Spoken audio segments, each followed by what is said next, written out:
Hello friends, welcome to Bhadra IAS academy YouTube channel, जो है आपका one stop destination upcoming APSC exam के लिए। यहाँ आपको एक स्मार्ट तरीके से इशू बेस्ड मैनर में लास्ट 6 मंथ्स के जो सबसे इंपॉर्टेंट करंट अफेयर्स है उनका होलिस्टिक कवरेज यहाँ आपको मिलेगा। और वीडियो के स्टार्ट में ही आपको एग्जाम पॉइंट ऑफ व्यू से इंपॉर्टेंट एक एमसीक्यू क्वेश्चन बताया जाएगा, जिसका आंसर आपको इस वीडियो के एंड में मिल जाएगा। सो वीडियो को एंड तक देखना ना भूलिएगा।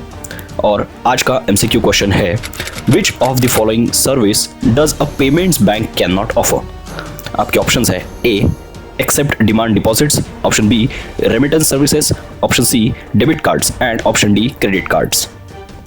तो चलिए जल्दी से आज का वीडियो स्टार्ट करते हैं टॉपिक के साथ, जो है पेटीएम से रिलेटेड।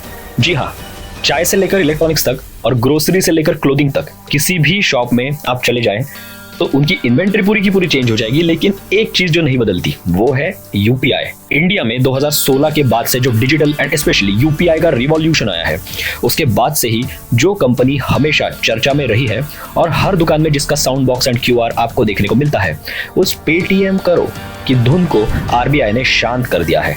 रिसेंटली आरबीआई ने पेटीएम पेमेंट्स बैंक के ऊपर स्ट्रिक्ट एक्शन लेते हुए उनके ऑपरेशंस को, स्पेशली डिजिटल वॉलेट ऑपरेशंस को 29 फेब के बाद बैन करने का ऑर्डर दिया था, जिसको पिछले दिनों उन्होंने एक्सटेंशन देके 15 मार्च तक के आगे और उनको डेट दी गई है। लेकिन ये पूरा मामला क्या है और क्या होता है पेमेंट्स बैंक, इसको अच्छे से समझते हैं। तो चलिए, रिसेंटली आरबीआई ने पेटीएम पेमेंट्स बैंक के मोस्ट ऑफ द सर्विसेज को बैन कर दिया था under section 35A of the banking regulation act 1949 and it includes फास्टैग्स issued by Paytm, digital wallets, NCMC यानी नेशनल कॉमन मोबिलिटी कार्ड, जो metro, buses और बाकी कई सारी जगहों पर यूज होता है। दिल्ली में वगैरह आपको ये देखने को मिलेगा। और ये सारी सर्विसेज 29 फेब 2024 तक ही चल पाएगी, जिसके बाद इनको रेस्ट्रिक्ट किया जाएगा, ऐसा आरबीआई का कहना है। यहाँ एक बात का ध्यान रखिएगा कि ये सस्पेंशन ऑफ सर्विसेज है, ये ओवरऑल ब्लैंकेट बैन नहीं है।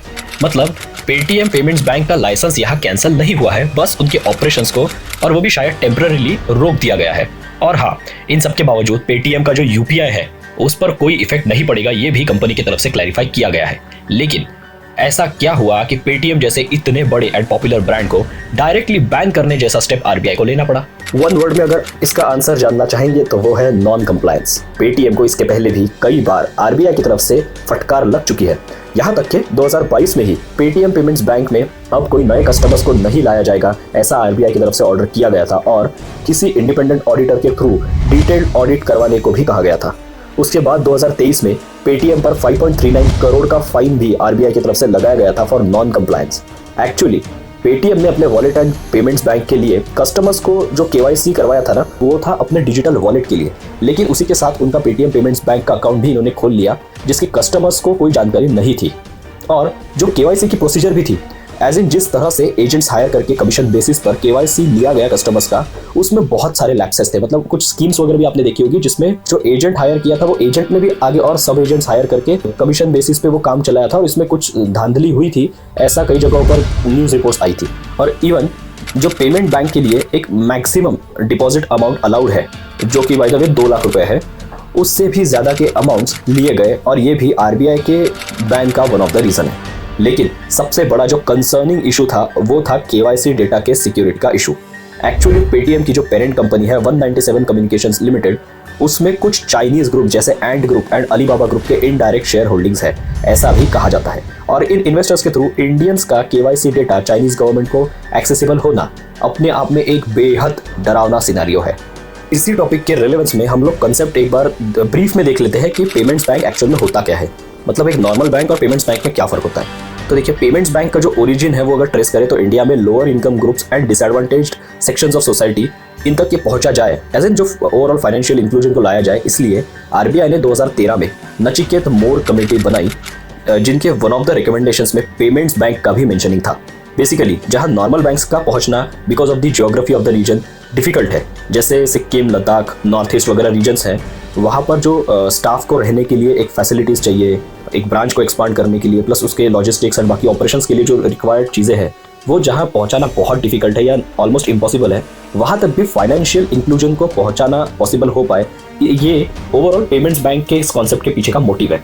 तो पेमेंट्स बैंक ये किसी टाइप के क्रेडिट या लोन्स नहीं इशू कर सकता, ये क्रेडिट कार्ड्स भी इशू नहीं कर सकता, लेकिन डेबिट कार्ड्स इशू कर सकते हैं और अपने एटीएम्स भी एस्टैब्लिश कर सकते हैं, क्योंकि पेमेंट्स बैंक को मैक्सिमम 2 लाख तक के डिपॉजिट्स एक्सेप्ट करने की परमिशन होती है। और डिमांड डिपॉजिट्स जैसे savings account and current account वगैरह ये अपने यहाँ पर फैसिलिटेट कर सकते हैं। और इसी के साथ बाकी जो सर्विसेज ये ऑफर कर सकते हैं जैसे म्यूचुअल फंड, इंश्योरेंस एटसेट्रा, तो ये सारी फैसिलिटीज एक पेमेंट्स बैंक ऑफर करता है as compare to a traditional bank. आज की अगर बात की जाए तो हमारे देश में पेटीएम पेमेंट्स बैंक के अलावा Airtel payments bank, Fino payments bank, Aditya Birla payments bank और इसी के साथ इंडिया पोस्ट पेमेंट्स बैंक, ऐसी कुछ लीडिंग कंपनीज एग्जिस्ट करती है, जिसमें से इंडिया पोस्ट पेमेंट बैंक, ये इंडिया पोस्ट जो एक गवर्नमेंट कंपनी है हमारी, उसी की एक एंटिटी है।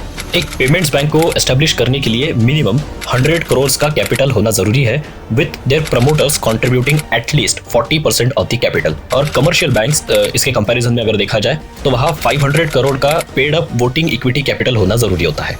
तो देखिए फ्रेंड्स, ऐसा है ये पूरा मामला। और पेटीएम को अब आरबीआई ने 15 मार्च तक का एक्सटेंशन दिया है एंड कंपनी ने भी अब एक्सिस बैंक वगैरह के साथ में पार्टनर किया है as a third party app. और आरबीआई की तरफ से थोड़ा कुछ पॉजिटिव उनको शायद फीडबैक मिलता हुआ दिख रहा है, क्योंकि अगर Paytm as a third party app operate करना चाहता है तो उस केस में आरबीआई थोड़ा उन्हें रिलैक्सेशन दे सकता है, अपने इस स्टैंस को थोड़ा सा चेंज कर सकता है। देखते हैं आगे क्या होता है, जो भी होगा हम आप तक के जरूर पहुंचाते रहेंगे।